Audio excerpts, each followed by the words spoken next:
घरे जदि खाली आलू बैगण अच्छी ताले ए रेसिपी को गोटे थर निश्चय ट्राए करंतु। भात रुटी पूरी पराठा जो भी खाइबे बहुत ही बढ़िया लगिबो।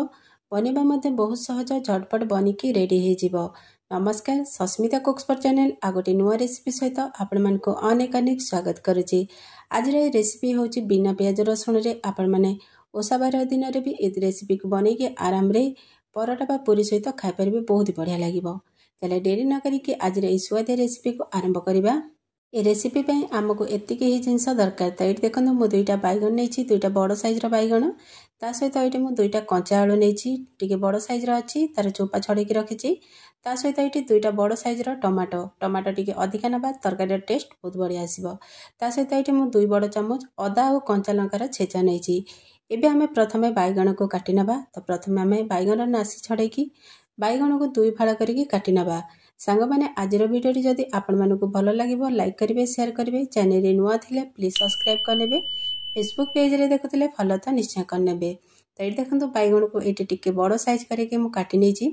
एबे आमे आलू को मध्य टिके पतला पतला और लंबा साइज करके काटी नबा।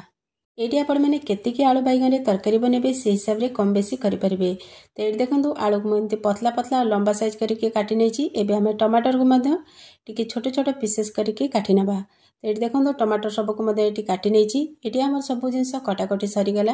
ये सब को एबे आमे गोटे प्लेट को काढ़ी नबा। तो ये देखो मुझे गोटे प्लेट रे काढ़ी नहीं आसी आम कटाकटी सरीगला। जीवा नेक्स्ट प्रोसेस को एपटे देखो फ्लेम ऑन करके बसी गोटे कड़े गरम हो गला दबा 2 ରୁ 3 ଚାମଚ रिफाइन तेल टिके गरम हो गला आमे गोटे चामच जीरा को फुटे नबा। तो ये देखो जीरा टिके फुटीगला। जीरा फुटीगले आमे जो अदा और कंचा लंकार छेचा रखी ताकू पकेबा। तापरे किछि सेकेंड पे ये सब को टिके भाजी नबा जेमती कि तार कंचा अंश टिके मरी जिवो। एटी देखंतु किछि सेकेंड परे बढ़िया से भाजी हो गलानी। एबे आमे जो काटिकी रखिथिले टमाटो ताकू देई दबा। टमाटो को देई साला परे आमे अल्प टिके लूण पकेबा। लूण पकेले टमाटो बढ़िया से भाजी हो जिवो आ सॉफ्ट हो जिवो। तापरे आमे फ्लेम को लो टू मीडियम रे रखिकी पाखापाखी 1 ରୁ 2 मिनिट पर्यंत बढ़िया से भाजी नबा। आलू बैगन तरकारी रे टमाटो टिके अधिका पड़िले तरकारी टिके खटा खटा लागिबो किंतु खाइबा पे बहुत बढ़िया लागिबो। तो देखो पाखापाखि 2 ରୁ 3 मिनिट हो गलानी। टमाटो मध्य टिके भाजी हो आसिलानी। एबे आमे एथिरे पकेदेबा आधा चामच हळदी गुंड। तो देखो मु हाफ चामच हळदी गुंड पकेछि। ता सहित 1 चामच लंका गुंड। आपण माने केतिकी राग खाइबे से हिसाब रे लंका पके नेबे। ता सहित एठी मु 1 चामच करी पाउडर पकेछि। तापरे आमे आउ 2 ରୁ 3 मिनिट पर्यंत ए सब को टिके बढ़िया से भाजी नबा जेमति कि हम टमाटर पूरा सॉफ्ट हो जिवो। एटी देखंतु पाखापाखि 2 ରୁ 3 मिनिट हो गलानी। टमाटर बहुत बढ़िया से सॉफ्ट होकी भाजी हो गलानी। एबे आमे जो काटिके रखिथिले आलू ताकू देई देबा। तापरे आमे फ्लेम को लो टू मीडियम रे रखिकी आलू को पाखापाखि 2 ରୁ 3 मिनिट पर्यंत बढ़िया से टिके कसी नबा। तो ये हमर 2 ରୁ 3 मिनिट हो गलानी। आलू बढ़िया से कसी हो गलानी। एबे आमे जो काटिके रखिथिले बैगन ताकू देई देबा। बैगन को देई साला परे आमे देई देबा स्वाद अनुसार लूण। टमाटो भाजिला आलू को लूण पकेथिले तो लूण पकेला आलू को ध्यान रखिबे। तापरे आउ 1 ରୁ 2 मिनिट पर्यंत आलू बैगन को बढ़िया से टिके आमे कसी नबा। किछि समय पर देखंतु आलू बैगन हमर बढ़िया से कसी हो गलानी। बैगन कलर चेंज हो जाइछि आपण माने देखि पारतेबे। ता माने एठी हमर आलू बैगन बढ़िया से कसा हो गला। एबे आमे एथिरे देई देबा पानी।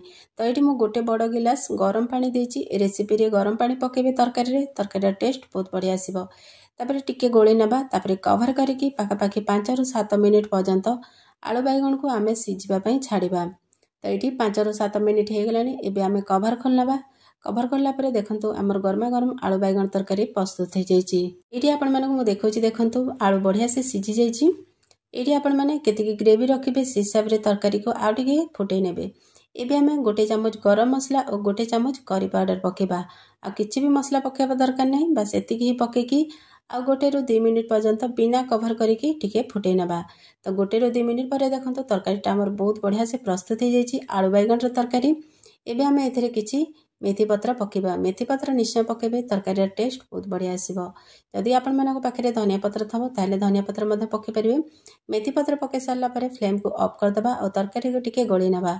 एठी हमर गरमा गरम आलू बैगन रो तरकारी प्रस्तुत हो गला। से पुणी बिना प्याज रसुण रे गोटे थरा निश्चय बनांतु। केमति लागला आपनकर अनुभूति मो सहित निश्चय शेयर करंतु। भात रुटी पूरी पराठा जोतिर भी खाइबे बहुत ही बढ़िया लागिबो। ओसबारे ए तरकारी के आपण माने बनैकी खाइ परिबे। आशा करछि वीडियोटी आपण मानकु निश्चय भल लागितबो। वीडियोटी भल लागिथिले लाइक करिवे, शेयर करिवे। चैनल रे नुआ थिले प्लीज सब्सक्राइब करनेबे। फेसबुक पेज रे देखुथिले फॉलो तो निश्चय करनेबे।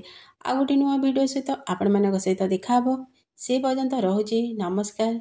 ଜୟ ଜଗନ୍ନାଥ।